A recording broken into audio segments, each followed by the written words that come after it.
Good afternoon and welcome to today's meeting of Full Council.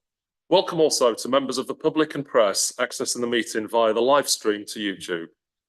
May I take this opportunity to remind member and officer colleagues to turn their mobile telephones off or to silent and ensure that when addressing the meeting, they speak directly into the microphones, ensuring that the red light is on.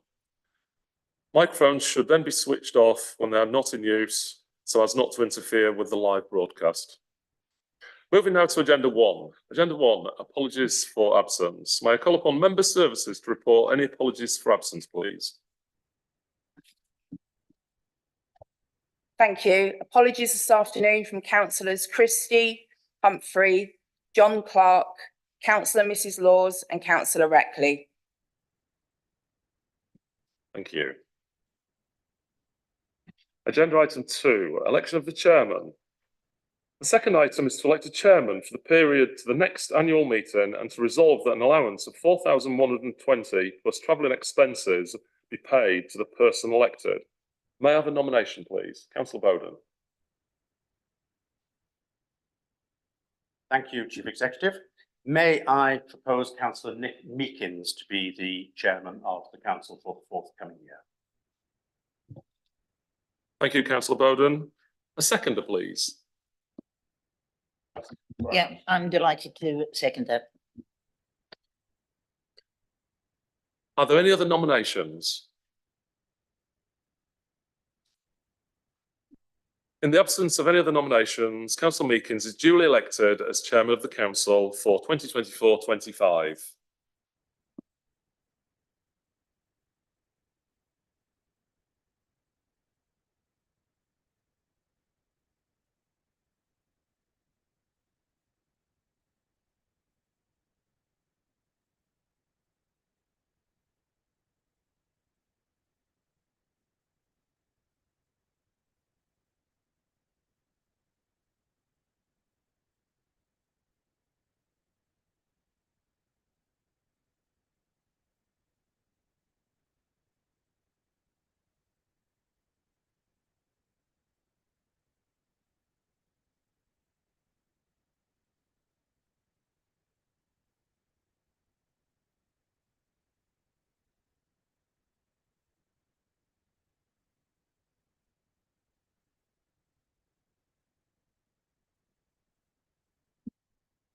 Good afternoon, fellow councillors. Thank you for re-electing me as Chairman of Fenland District Council. I will endeavour to represent the council at as many events as I possibly can during the following year. Thank you.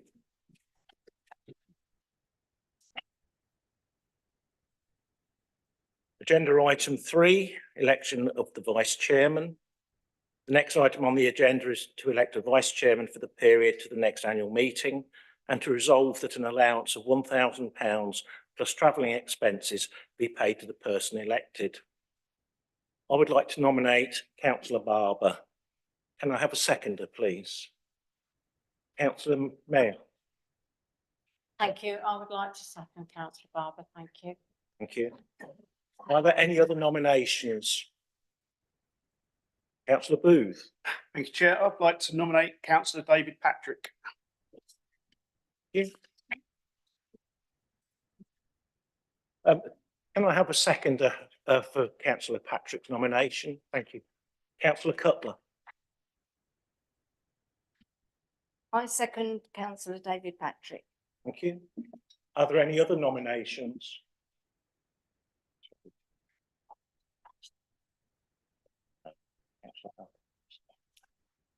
Thank you. We will now take a vote.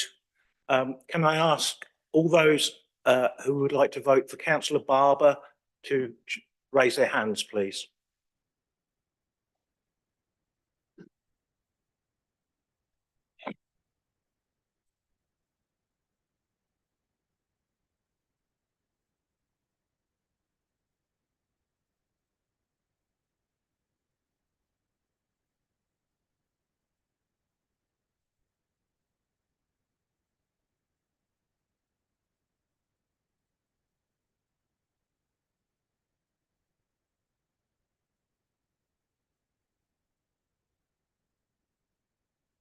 Okay.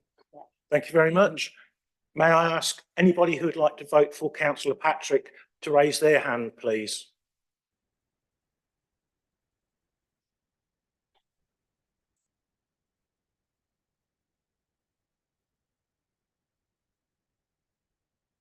Are there any abstentions?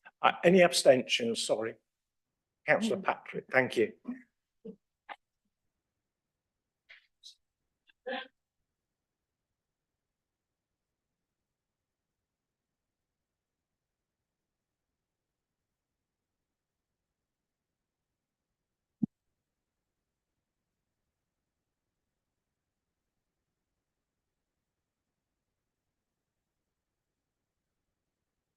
I'd now like to ask member services to announce the result of the vote. Thank you, member services. Thank you, Chairman. Councillor Barber received the majority of the votes. Thank you.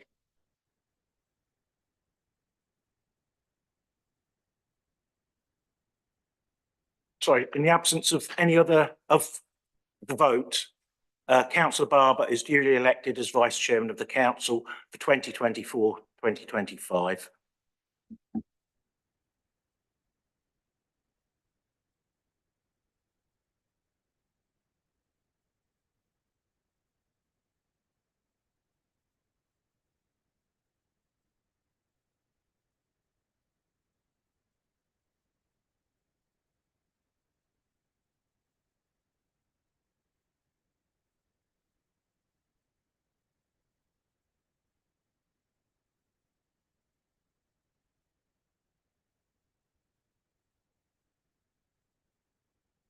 I'd now like to ask councillor Barber to say a few words.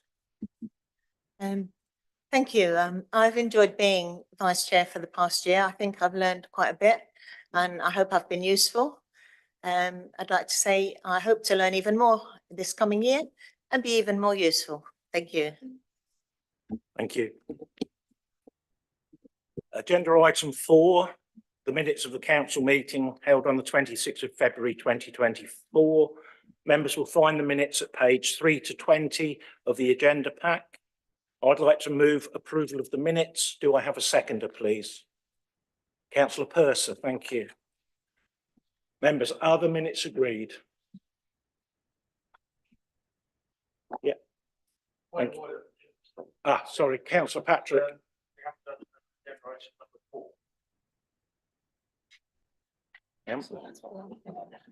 We're on agenda item number 4 at the moment, councillor Patrick.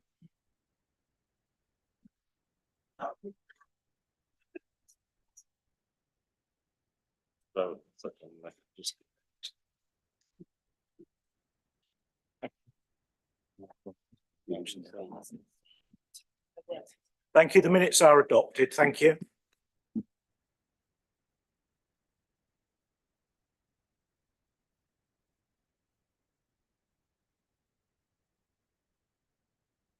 Item number 5, to receive any announcements from the chairman of the council and or the head of paid services. Neither I or the chief executive have any further announcements to make today, and we shall therefore now move on to the next item, which is item number 6, meetings of full council. This item sets out the suggested dates for meetings of the council in 2024-25, which are as follows. The annual meeting of the council in 2025 to be held on Monday, the 19th of May, and the ordinary meetings of the council to be held on Monday, the 15th of July, 2024, Monday, the 30th of September, 2024, Monday, the 16th of December, 2024, and Monday, the 24th of February, 2025. I would like to propose the approval of the suggested dates. Could I have a seconder, please? Councillor Bowden, thank you. Thank you. Are the suggested dates agreed? Thank you. Agenda item 7, declarations of interest. Agenda item 7 is to receive any declarations of interest under the local code of conduct or any interest under the code of conduct on planning matters in respect of any items to be discussed at this meeting. If you have anything to declare, please can you raise your hand? Councillor French. Yes, I am a member of the planning committee and there's a motion, but I am not predetermined. Thank you. Are there any other declarations? Councillor Hicks. I also sit on the planning committee, but are completely impartial to today. Thank you. Councillor Marks. Thank you. Okay. Councillor Connor.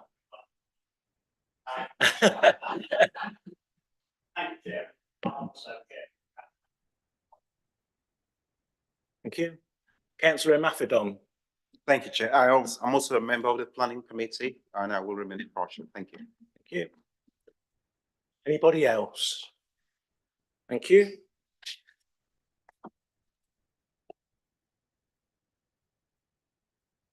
Agenda item 8, to receive questions from and provide answers to councillors in relation to matters which, in the opinion of the chairman, accord with the provisions of Procedure Rules 4.8 and 8.6. Procedure Rule 8.6 permits questions on notice to the chairman, the leader or member of the cabinet, or to the chair of any committee or subcommittee, of which today I can formally record that there are none. Procedure Rule 8.4 permits the leader of the main opposition group or his nominated representative to put questions to the leader. Councillor Booth, you have a maximum of 20 minutes if you would like to ask your questions, please. Thank you, Chair. I'll try not to take all 20 minutes.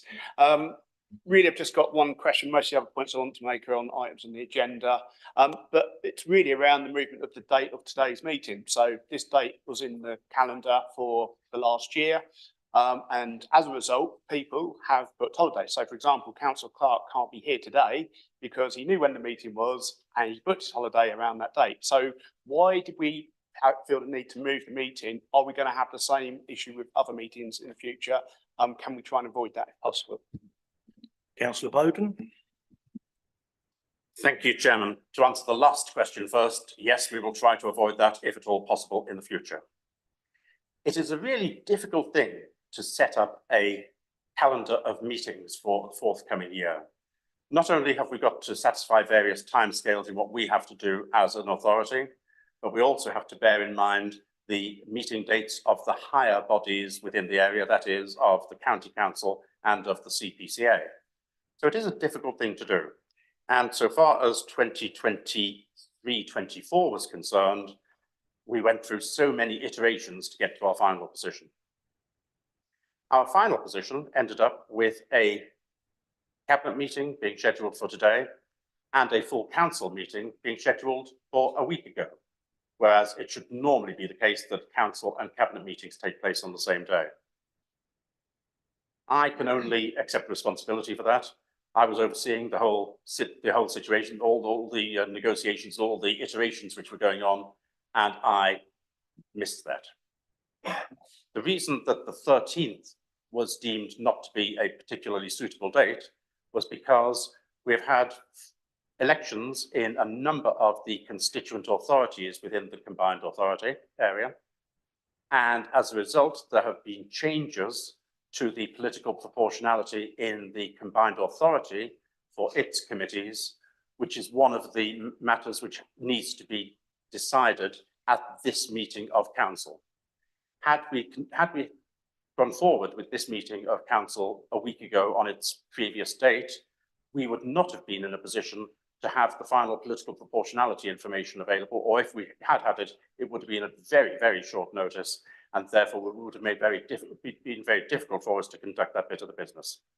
But I'll be quite honest, I'll put my hands up to this. I should have spotted that that was on the wrong date. It should always have been on the 20th. It shouldn't have been on the 13th. I'll try to make sure I do better in future. Thank you. Thank you, Councillor Bowden. Councillor Booth. Thank you. That's it, Chair. Thank you. Procedure Rule 8.2 permits questions to cabinet members about any matter which falls within their portfolio responsibilities. Any members wishing to ask a question should indicate this by raising their hand, and they'll then be invited to speak in turn. Members are reminded that there is a total time allocation of 1 hour for this item. Councillor Connor.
Thank you.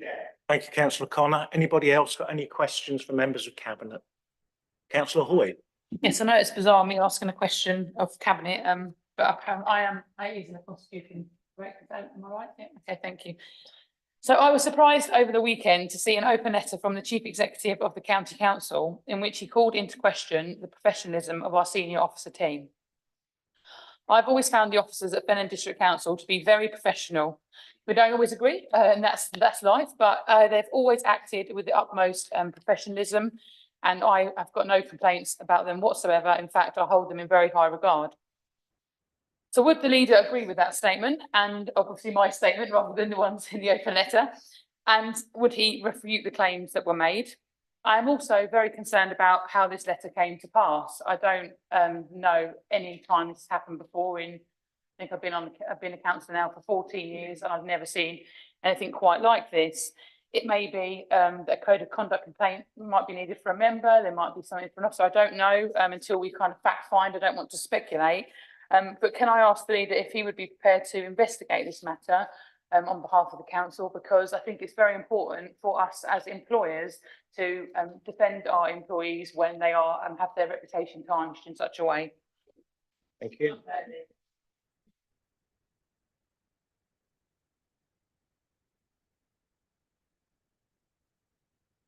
Councillor Bowden.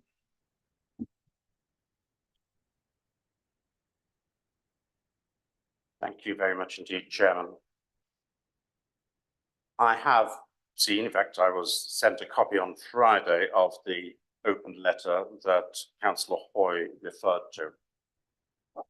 I do not want to exacerbate a situation which I believe has already gone further and much regrettably further than it should have done. I can, however, fully endorse the comments from Councillor Hoy that I have 100% confidence in the professionalism of our senior officer team here in Fenland. I shall be writing a letter to or an email to the Chief Executive of Cambridgeshire County Council tonight, but I will keep that private because I think that rather than pouring more oil onto the fire, it will be more helpful to keep the content of that communication private. I will, however, do what Councillor Hoy was asking me to do. I have every intention of investigating further potential breaches of the Councillor's Code of Conduct and the Code of Conduct between officers and members, and the Code of Conduct so far as it relates to the release of information to the press within Cambridgeshire County Council. And if I find any need to do so, I shall personally, not on behalf of the council, because that would be inappropriate, but I shall personally initiate any appropriate action at county level. Thank you, Chairman. Thank you. Does anybody have any more questions from members of Cabinet? Councillor Booth. Thank you, Chair. It's just regarding to the report from Councillor French about CPE, and the fact we've got £500,000 shortfall. It's been pointed out to me that we did get a fair amount of money from what was Cambridgeshire Horizons. We've also had some additional funding from DEFRA, I believe, for it was to cover drainage board levies, although I think that's just gone into general reserves. So are there not avenues that we can investigate? I know it says we're going to, but this suggestions of places we can look to try and find that funding shortfall.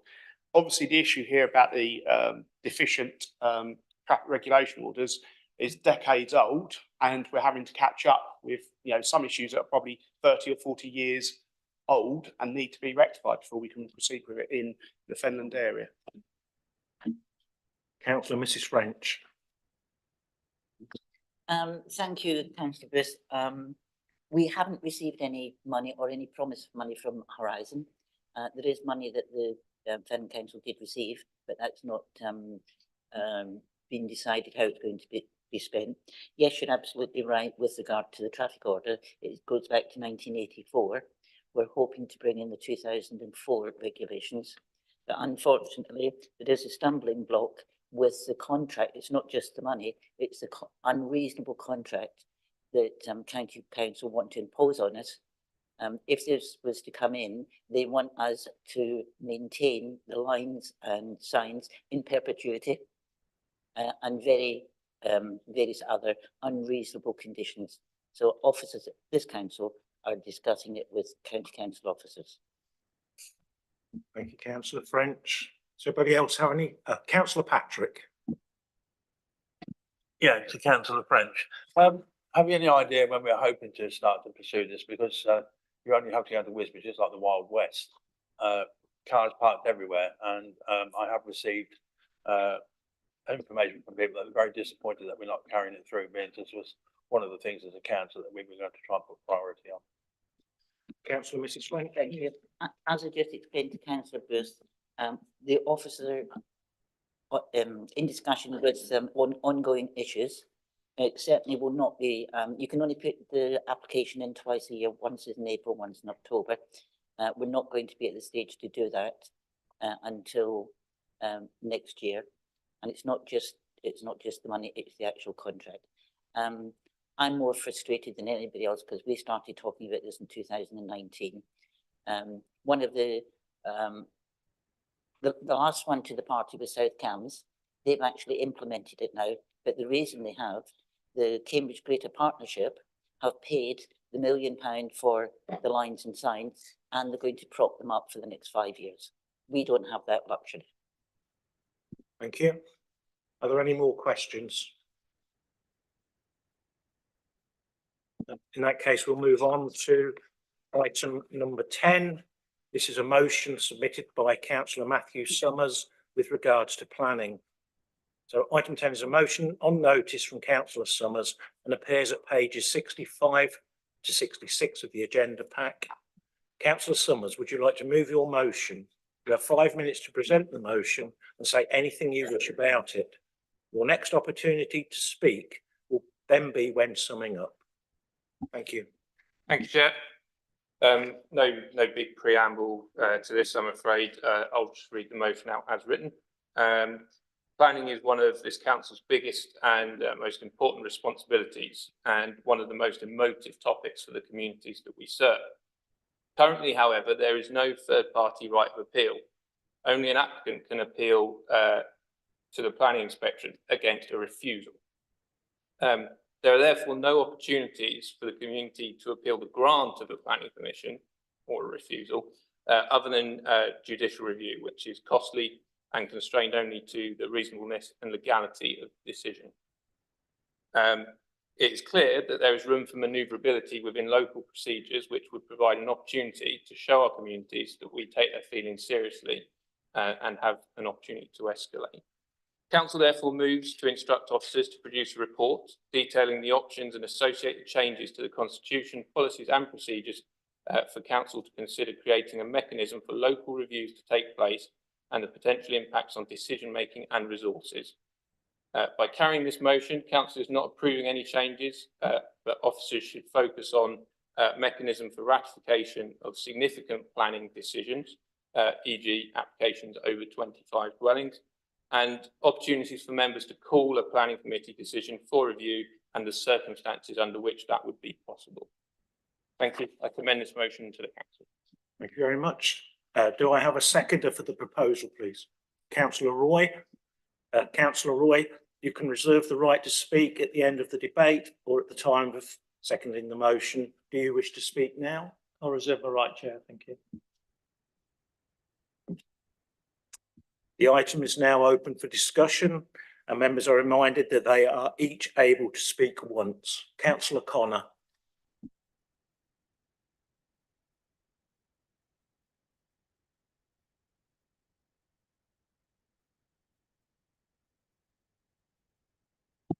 Right, in my 11 years as a county councillor, I've had the misfortune to endure so many poor motions brought by the opposition at county council. In my opinion, this motion is probably of the same level. I've lots of respect for most independent members of this council at Fenland, and indeed 3 members have either been a member of the planning committee or have been a substitute in this last year. Indeed, a new councillor currently on the planning committee told me before he became a councillor, he didn't know the amount of work that goes into a planning meeting, namely reading the planning reports and the agenda, maybe several times. Site visits, there may be 7, 8 or 9 or even more to go on site visits all over the Fenland area. And of course, lastly, the planning committee meeting that may take 4 or 5 hours and often does. He went on to say how he thought the openness and transparent planning was in Fenland in the process and finally determine the said application. Secondly, there is a process where an FDC councillor can call in an application if it's in their ward, also in the adjoining one. Of course, there has to be a material planning reasons for this to happen. So as chairman of FDC Planning Committee, I currently look at these, and if it meets the relevant criteria, I always let the application in question be determined by the planning committee rather than officer's delegation. So moving on, I've had 3 call-in requests from members in the last 5 years, and all those have been determined by the planning committee. So it's not many, is it? And it could be a lot more if members want it to be. So here again, openness and transparency, it does rule again, doesn't it? I'd also like to bring to members' attention all refusals recommended by officers come to me for ratification. If I feel the application would be of interest to Fenland Planning Committee, I respectfully ask the head of planning if that can be the case, obviously with a material reason for doing so. So again, there's another tier of openness and transparency, isn't there? Also, another way to get the application before a planning committee is to get 6 letters of support or even 6 letters of objection in some cases. This may not be ideal, but if we had 20 letters of support or objection, in my opinion, there would be no difference. It is, in my opinion, another tool to address openness and transparency. One of your many concerns, Councillor Summers, appear to be the number of decisions go against officer recommendation. That may well be because we have a local plan that is at least 12 years old. Planning is very subjective, and what may be acceptable to one member may not be acceptable to another, and of course to the general public. For these reasons, I certainly won't be supporting your motion today, and I feel that enough triggers are put in place to give members the comfort that the right process has been adhered to and hopefully the right planning decision has been made.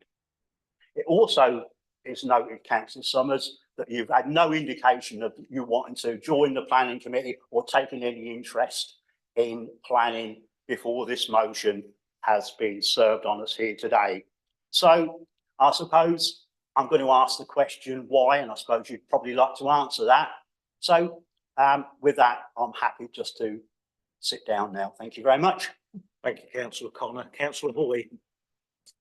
Yes, thank you. So obviously I'm not on the planning committee, but I'm sort of speaking about this as a local member that has obviously used the process. So if you, I want to say, obviously, I've experienced planning committees here in the past and currently now. I think in the past, it perhaps felt a little bit less democratic. There were certain individuals on there that aren't on this council anymore, thankfully, but were, I felt, made decisions for personal reasons against people that came to speak rather than because of what they thought on the merits of the application. Now, it's only my opinion, and thankfully they aren't here anymore, but I did witness that sometimes. But thankfully, I've never seen that. The committee now seem really professional. They seem to understand everything. They look at applications and decide them on their own merits as they should.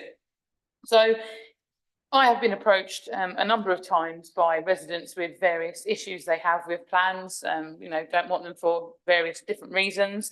And so then you can use one of the mechanisms that are already there. So you can go to your town or parish council because obviously they are consulted on all of these applications, and you can ask them to object to it, and you can make the arguments as to why they should object to it and get them to object. You can encourage the resident who's unhappy to get themselves and their neighbours to put in 6 letters, as Councillor Connor mentioned, and that would bring it forward. And you also have the option, as Councillor Connor mentioned, of calling him and saying, these are the planning reasons I don't think this should go through, or it should go through, and kind of chatting that through. And you can also go to officers and speak to them and ask, for their advice. So there's lots of options that are available to you. And of course, you can register to speak at the committee. And from what I've experienced, the planning committee do listen. You can't, obviously, you can't just go and say, I don't like this, please send it down. Of course, they have to have valid planning reasons to do so. And that is incumbent on us as councillors to read the local plan. I mean, I'm astonished at how many councillors I've spoken to that I do wonder, have they actually read it in detail and know what it says and know the reasons the planning committee can use to turn things down. So that I think the point I'm making is there are the mechanisms there. You just have to use them and take the time to use them. Thank you. Thank you. Councillor Hay next, then Councillor Davis, then Councillor Tierney. Councillor Hay. Thank you. I agree with a lot that Councillor Connor and Councillor Hoy have said. I was on the planning committee for quite a number of years, and I think it's a robust system we've got. As Councillor Connor said, as chair, if he's not happy with the decision of the recommendation, he can make sure that it comes to committee.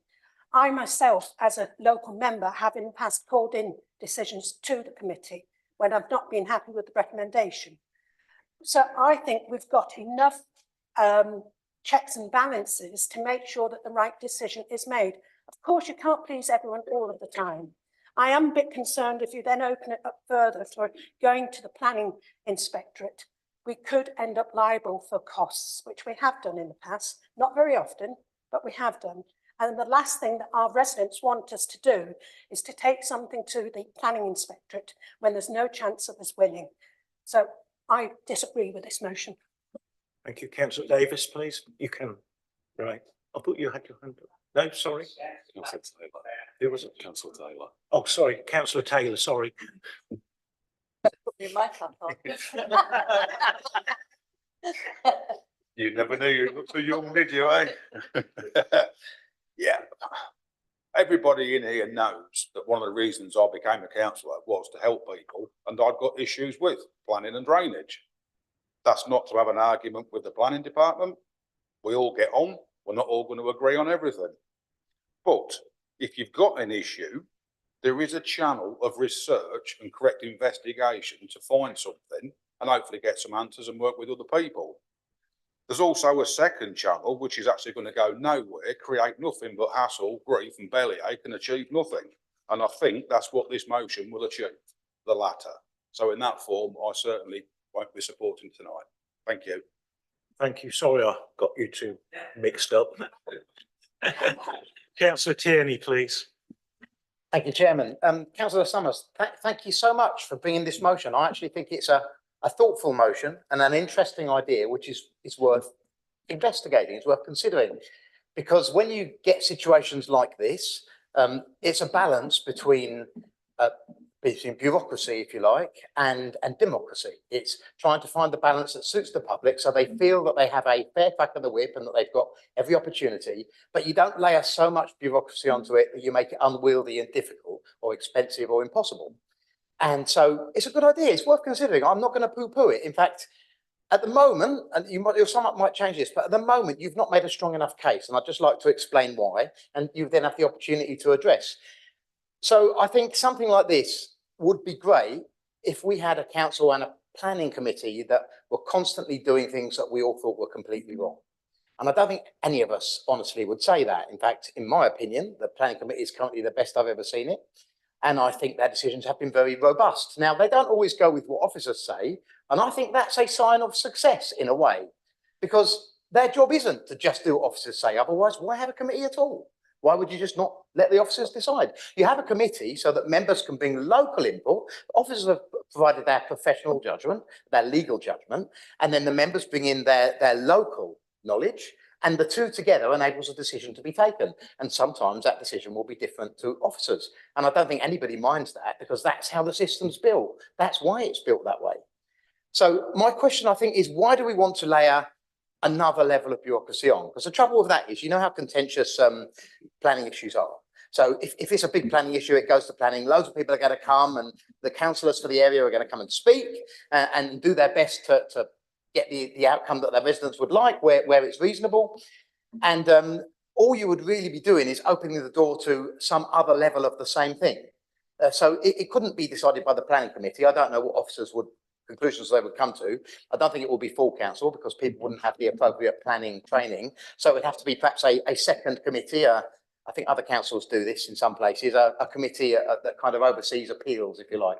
So they would all require the additional training, the planning training, and they would then have to say why it is that they disagree with everything that everyone had said before, and all the residents would come along a second time, and everyone would come and speak on their behalf a second time. It would be great for political grandstanding, I grant you that, but would it actually have enough benefit to make the cost and the time and the effort worth it? I think if our planning committee were making lots of mistakes, you might have a case. I don't think they are. So at the moment, I'm leaning towards saying I don't support you, but I'd welcome your response when you get to sum up. Thank you. Thank you. Councillor Miss Scanlon, and then Councillor Mrs French. Thank you very much, Chairman. As the ex-chairman of planning, one before Councillor Connor, I can say that the planning committee here has been the fairest that I've ever seen. I've been a councillor since 2011. Yes, there are always issues. I've sat on some rather large planning applications, but I think this delegating it back to the council to ratify, I think is a very, very bad move. I trust the planning committee and will always trust them, because they are trained to do it. Yes, we don't always agree with officers, and that's how it should be.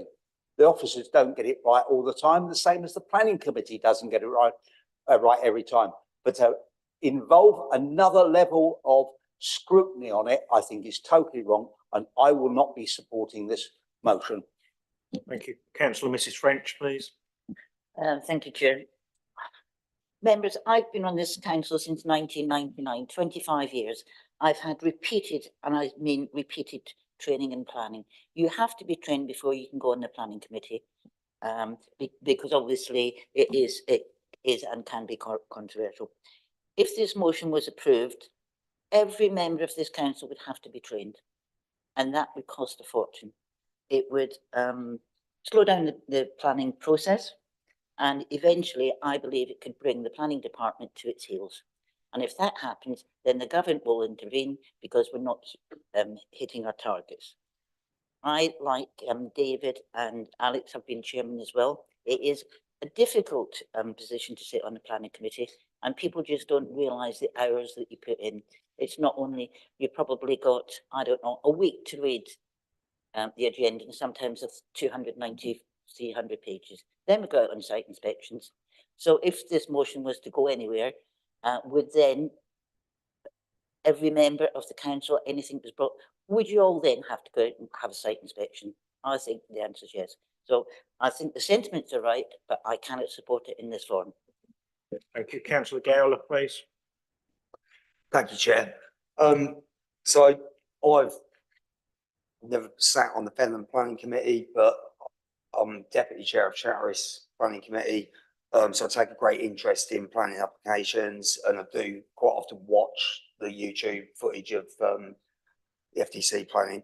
I don't always agree with the decisions on it, but we do have very professional officers. We have very professional members on it. I just wanted to expand on something Councillor Tierney said. I have done planning training, and one of the things that they did tell us on there is that if you've got a situation where every decision that the officers recommend is being agreed with, or alternatively, every decision is being overturned, then you do have a major problem. Obviously, the committee is there to deal with the most contentious issues, and I feel they do a very, very good job. The planning process needs finality to it. And I feel that this motion just adds further delays to the planning process, which is a lengthy process at best. Whilst I understand the sentiments, I get a lot of correspondence regarding planning as a town councillor. I just think this would make it nearly a never-ending process. I think you have to.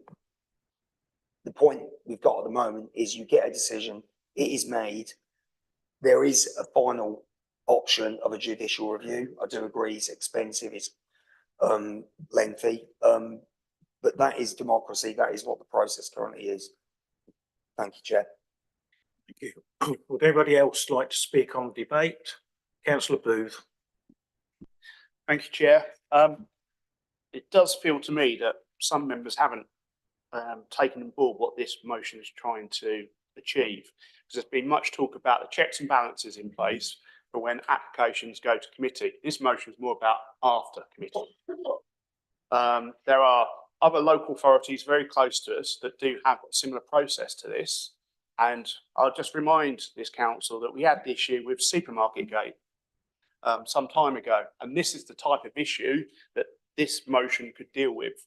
The other point I think Councillor French said is that everyone would need to be trained. Well, actually, the way it's dealt with is you just have a small subcommittee, so not everyone has to be trained. And the whole point about this motion is coming up with a mechanism that is agreeable. So there's a lot of assumptions being put into what would happen with regards to the process before it's actually been looked into. So I find that a little bit concerning, to say the least. I think this motion has some merit to be explored.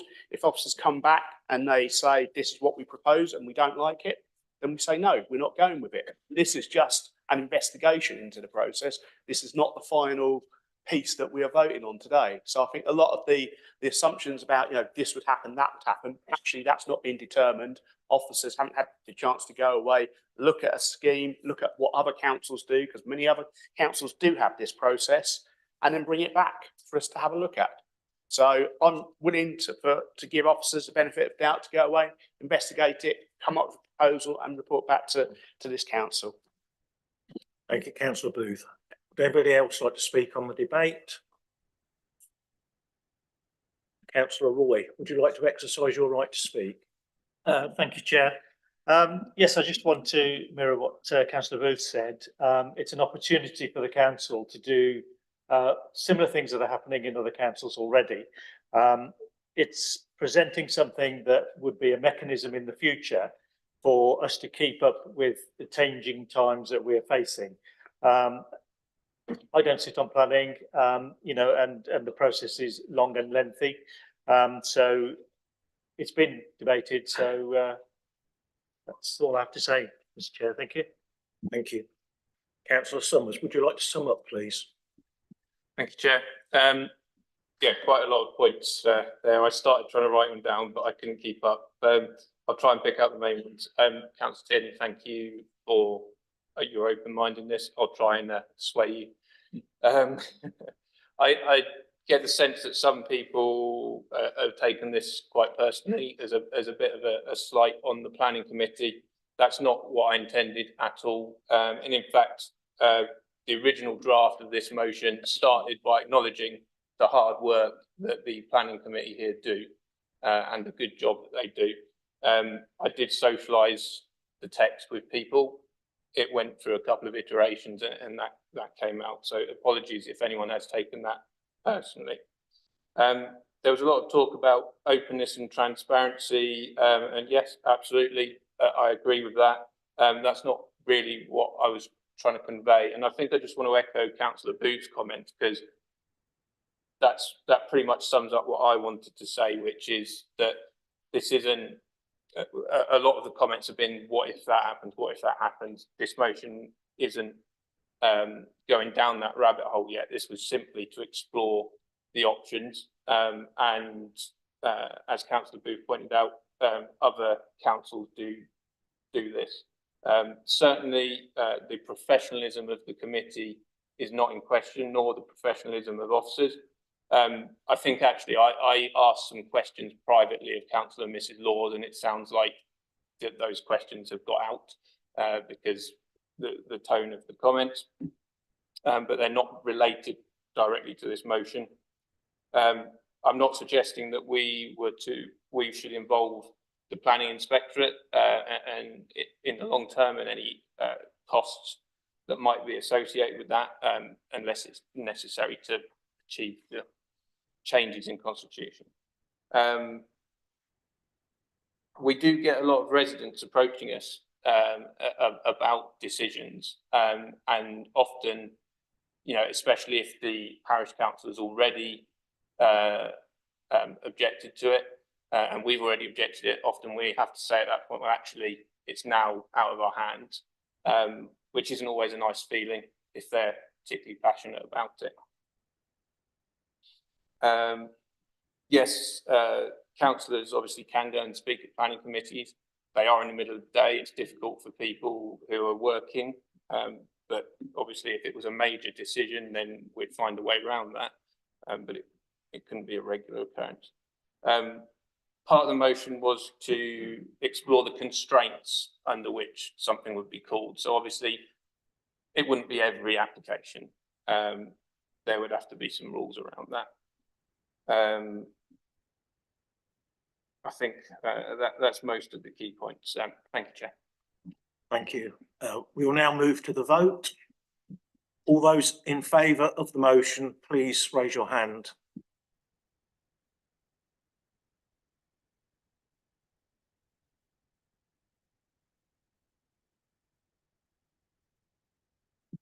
All those against?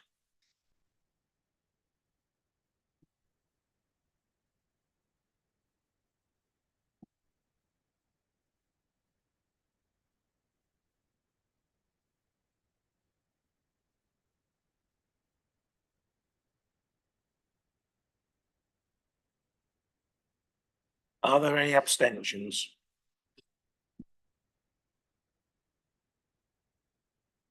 I now call upon member services to announce the outcome. 32 votes against the motion, Chairman.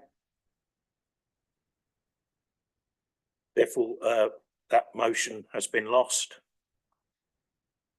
Okay. Item number 11 is a motion submitted by Councillor Bowden with regards to industrial bottom ash aggregates. Item 11 is a motion on notice from Councillor Bowden and which appears at pages 67 to 68 of the agenda pack. Councillor Bowden, would you like to move your motion? You have 5 minutes to present the motion and say anything you wish about it. Your next opportunity to speak will then be when summing up. Thank you. Thank you, Chairman. I feel I actually need to apologise to members on a sunny Monday afternoon, to be asking you to spend time talking about bottom ash aggregates. But there's an important issue here which has already affected us in Whittlesea and could affect anywhere within Fenland. So it's important that action is taken. Just a few basic facts. Industrial bottom ash aggregates, or as it's also sometimes called, incinerator bottom ash aggregates, which from now on I'll just call IBAA to stop my tongue getting twisted. It's a substitute for aggregates, and it's very common. There's nothing that unusual about it. It's been around for a good amount of time, and it is quite widely used. And it is deemed, because it's true, by the Environment Agency to be a waste product. Now, the IBAA is really quite a safe product as long as it's used properly.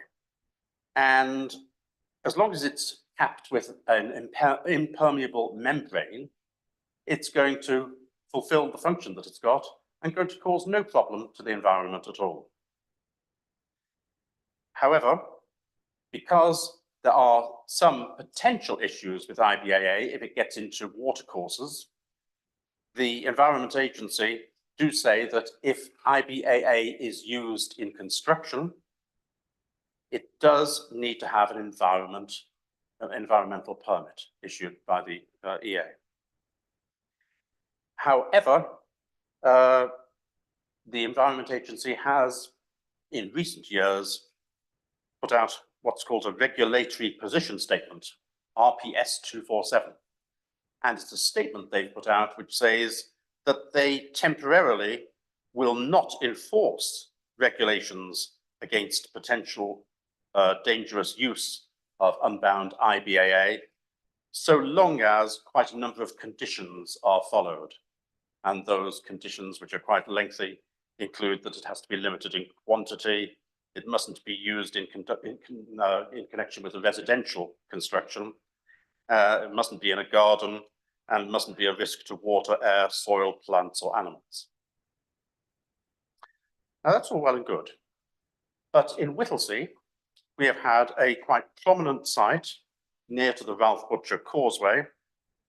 That is the bridge which goes across the railway line. And this is used for trailer parking.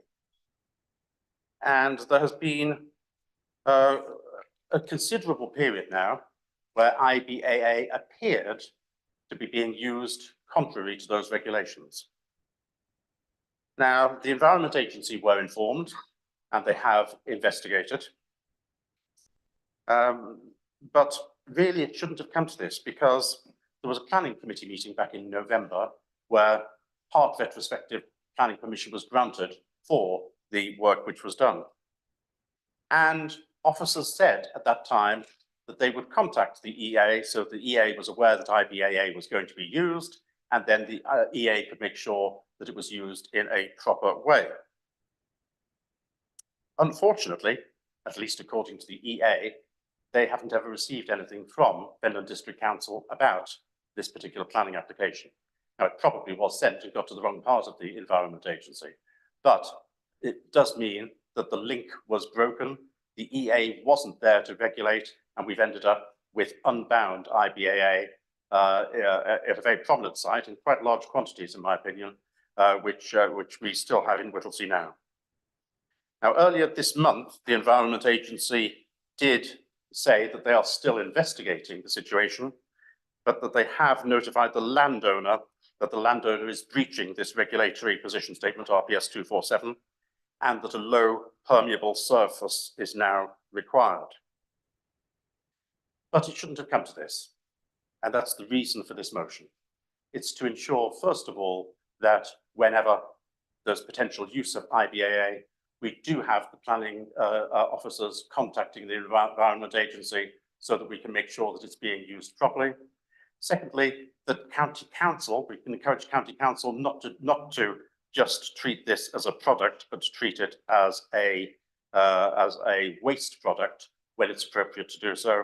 And thirdly, that we should suggest to the EA that RPS 347 is not necessarily, sorry, RPS 247 is not necessarily working particularly well, and it would be more appropriate to go back to the level of regulation that there was before, because we can't have a situation where we have large amounts of IBAA next to a watercourse for months and months and months without action being taken to stop the potential effect that this can have on the watercourse and therefore on local pollution.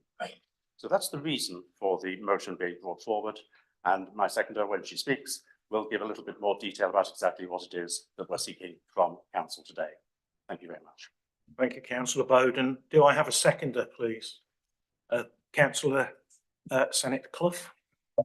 Reserve my right.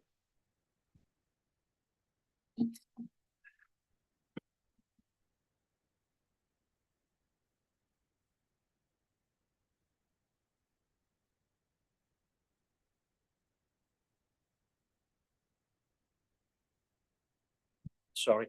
The item is open for discussion and members are reminded that they are each able to speak once. Would anybody like to start the debate? Councillor Nawaz and then Councillor Miscandlin.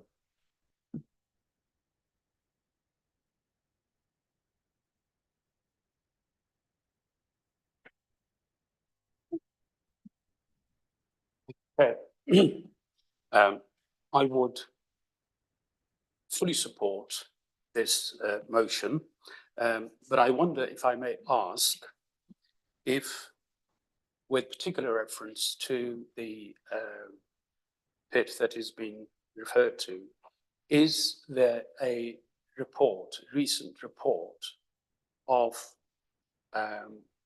investigation and analysis as to the constituents that have been deposited available? Has the EA conducted such a report?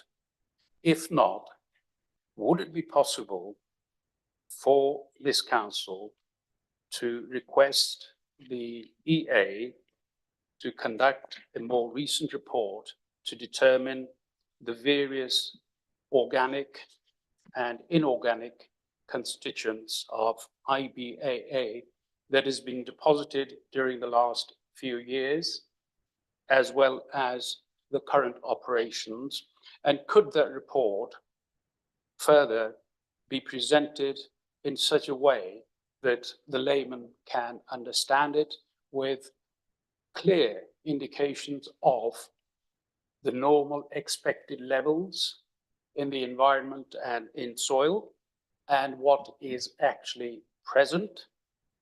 And could that report further incorporate, if possible, the pollution caused by noise, smell, and dust? What are the levels of those that can be accepted?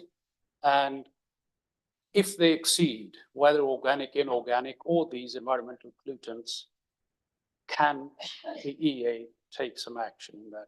Thank you very much. Councillor Nawaz, the questions will be addressed by Councillor Bowden in his summing up. Thank you. Thank you. Councillor Scanlon. Thank you, Chairman. My understanding from recent investigations that IBAA and IBA in some countries within the EU has actually been banned. They're not allowed to use it in any constructions for domestic areas. So my understanding is that that is banned in some EU countries and probably some others in various countries in the world, but it is something that has to be addressed. Thank you. Thank you. Councillor Taylor, please. Yeah, thank you, Chair. A lot of people know the issues I've got with the EA. So IBAA is transported via lorry. It's different sized particles, predominantly dust. Now, I've never met a bulker on a trailer yet that doesn't leak any forms of dust. So if the EA are stating that none of this can go anywhere near a watercourse, that's obviously got some form of a toxicology report and a danger to human. If you can't go in water, it's no good to us. So realistically, I would like to go and get somebody higher than the EA to really deal with this properly. You've only got to look at how much sewage the EA is releasing in the water and the river courses and holding their hands behind the back and not actually admitting it and doing anything about it. Could we actually trust them to do anything about this? So for me, I'll fully support the motion, but I do believe we need to go high to get some right answers and correction on this, and not the standard form of the EA. Thank you. Yeah, thank you, Councillor Taylor. Councillor Roy, please. Thank you, Chair. My question would be that clearly this has been on that site for a lengthy bit of time. Do we have any information to indicate whether there has been any contamination of nearby watercourses, how it's currently being stored, and if there is any risk to the local wildlife or residents that surround that area? I would happily support this motion, but I think we need to reassure people in that area that we're doing everything possible as a council. Thank you, Chair. Thank you. Would anybody else like to speak on the debate? Oh, right. Councillor Gessner first, and then Councillor Booth, and then Councillor Carney. Thank you. Thank you. There was a lot of conditions placed on that planning application in regard to the environmental impact of IBAA. A lot of conditions. It would appear that most of those conditions have not been met. So the question is who or who should be the enforcer as to putting those conditions in place? And I think one of the issues around it was part of the application was retrospective and had already been started. And that put the planning committee in a very difficult position. Thank you. Thank you. Councillor Booth, please. Thank you, Chair. Yeah, I'll support this motion. One thing I think we may have missed off here is about, we've also got new local plan merging at the moment, and it doesn't make any reference to the local plan. Is that another was that not another tool we can use to try and enforce reduce the use of this IBAA? So my suggestion would be that we also look at developing a policy as part of the emerging local plan to restrict the use of this where possible. Obviously, we've got to work within the legal framework, but I'm sure there is something that officers can come up with along to that effect. Thank you. Councillor Carney, please. It's just to touch upon what Councillor Taylor's already mentioned about the Environment Agency and their relationship with farmers and landowners. The one thing I'm rather surprised about with their to say the irregulatory position statement is that they do seem to be rather, or they can be, very heavy-handed on farmers and landowners regarding the use of any fertilisers and growth promoters. The example which I'm very aware of is a farmer near Wisbech pre-COVID, so it's a few years ago, but he was using wash water from a local veg processing plant, literally just to water it, takes the soil off carrots and potatoes and stuff, and to spray it on his fields. It's just a way of getting rid of the wastewater. It's a way of getting some of the soil and stuff back on the land. But the fact is that that particular farmer was subjected to no end of hassle from the Environment Agency just for using what's effectively dirty water, which is no more dangerous what you put down the sink when you wash your vegetables. So the point is, for them to sort of be relaxed in some respects, but in other sectors, they seem to be very, very harsh. Thank you. Would anybody else like to speak in the debate? In which case, Councillor Senate Clough, would you like to exercise your right to speak? Thank you, Chair. So just to acknowledge Councillor Nawaz's points, IBAA is deemed by the Environment Agency to be a waste product derived from incinerator bottom ash after most ferrous metals, non-ferrous metals and other wastes have been screened out or otherwise removed. It is a heterogeneous material that can commonly consist of concrete, ceramics, glass, brick, clinker metals and fused materials, but can include materials from batteries, sanitary products and other hazardous or toxic products. So therefore, as it's an aggregate, presumably, if you take a sample of it, that can change at any one time. What is known is that it is a material that's prone to be dusty, that creates an unpleasant odour, and that should not be allowed to leach into watercourses or sources.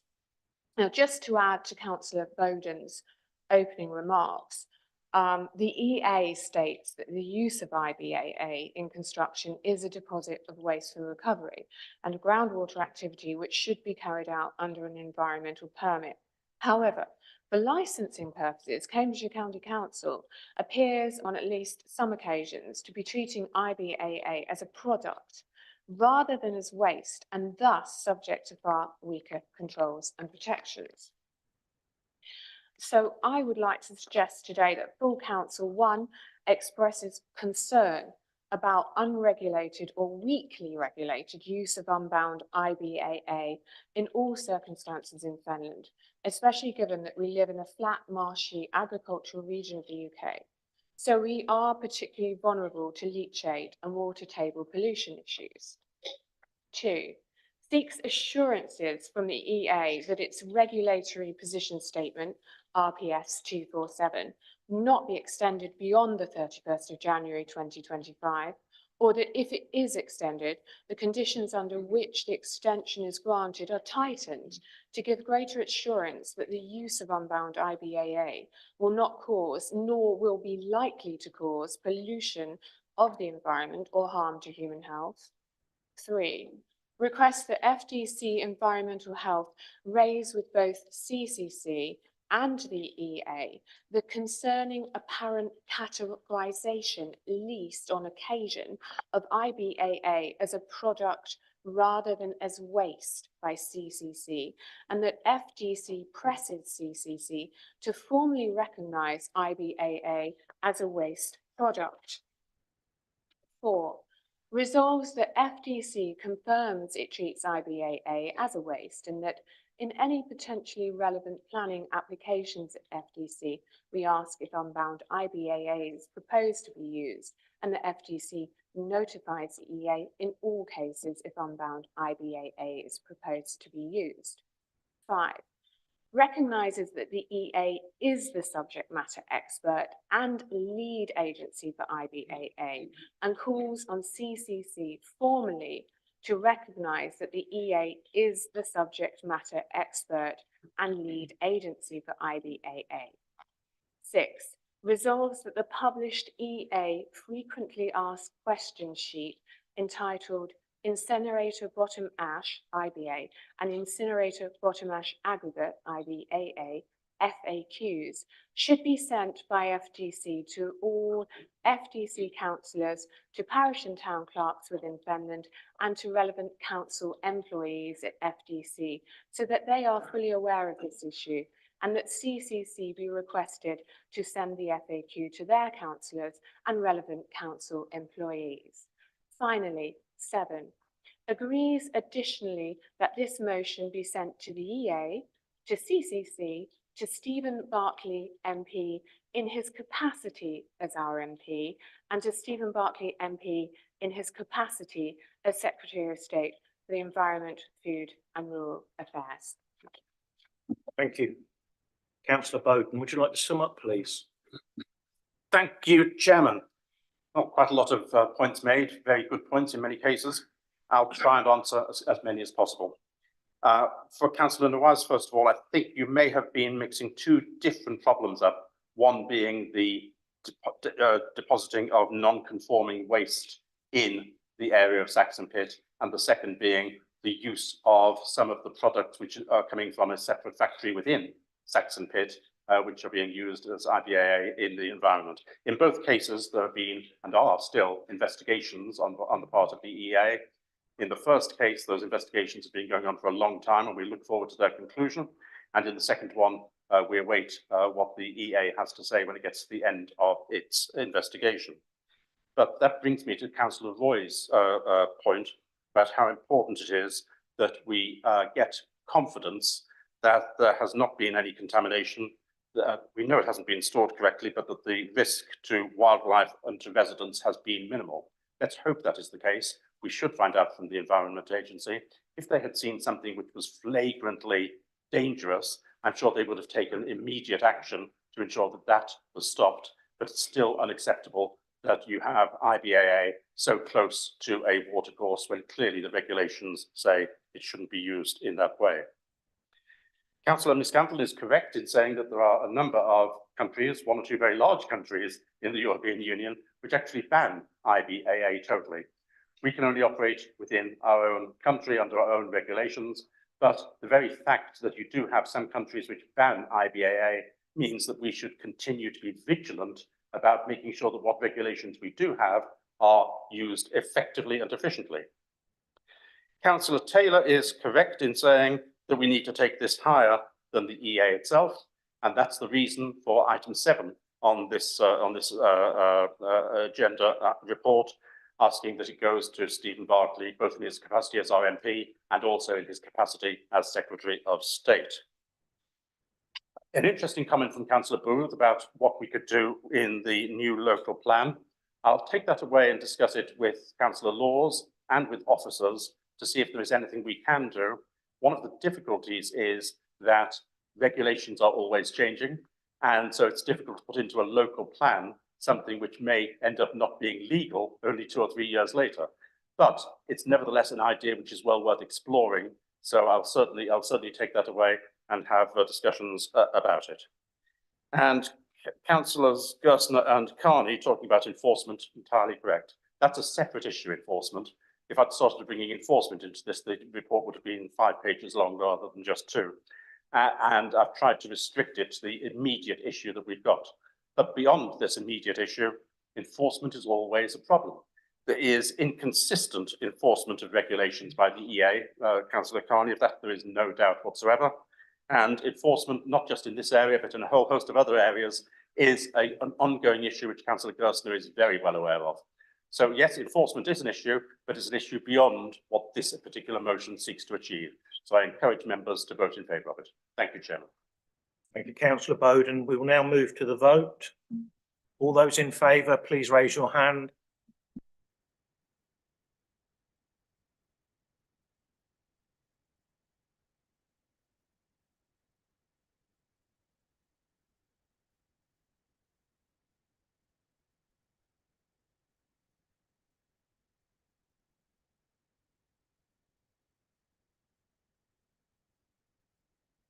Summers.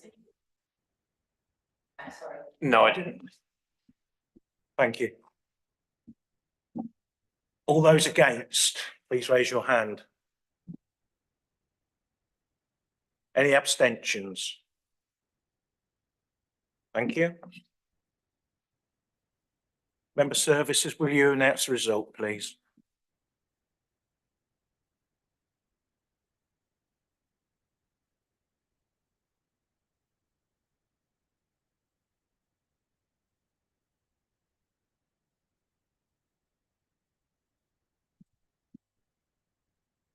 Yep, the motion is agreed. Item 12, committee balance, political balance and allocation of seats. Report on the committee structures, political balance and allocation of seats can be found at pages 69 to 84 of the agenda pack. Members will also find on their desks an addendum to the report which provides updates on the vacancies that still existed at the time of publication. I now call upon Councillor Bowden, Leader of the Council and Portfolio Holder with responsibilities for governance, to propose the report. Councillor Bowden. Thank you very much indeed, Chairman. I'm happy formally to propose this agenda item. I had been informed just before this meeting began by Councillor Booth that he doesn't have any further amendments to put to this motion. I have no further amendments to put to this motion. I would point out that the apportionment of positions on outside bodies to individual councillors is a matter which isn't being decided now. That will be subject to further discussion between group leaders and will go to the next meeting of Cabinet. But nevertheless, the information about the current position is given for your information. So I formally propose the motion. Thank you. Thank you. Do I have a seconder, please? Councillor Booth, you can reserve the right to speak at the end of the debate or at the time of seconding the motion. Do you wish to speak now? Reserve my right, Chair. Thank you.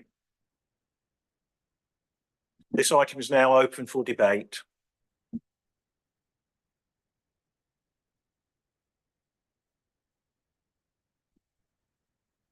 Councillor Booth, would you like to exercise your right to speak? I move that the motion be moved to a vote, Chair. Thank you.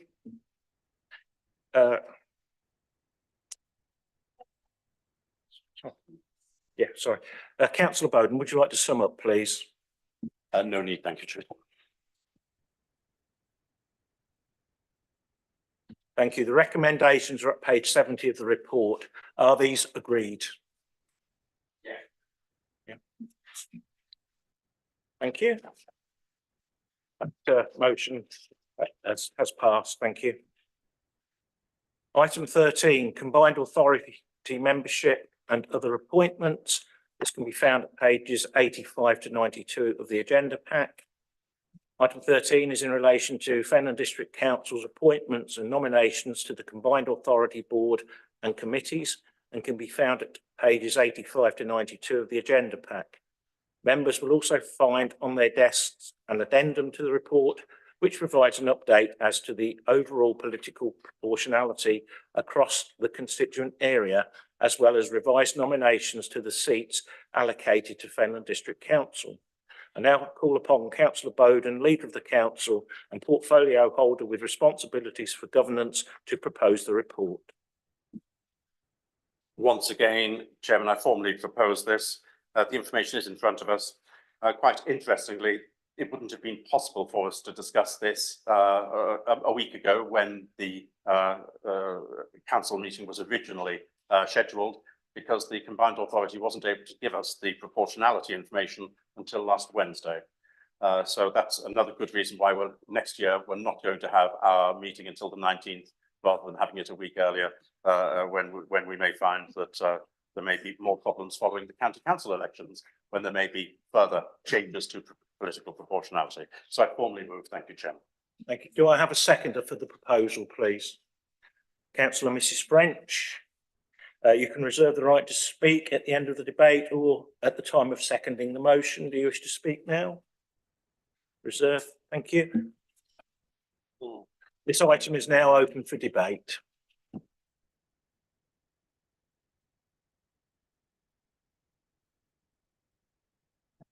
Councillor French, would you like to exercise your right to speak? Thank you.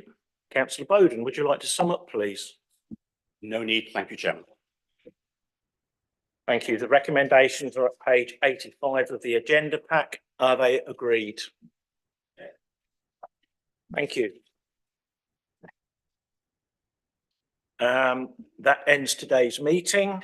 Ladies and gentlemen, the next meeting is on Monday, the 15th of July, 2024 at 4 p.m. Thank you.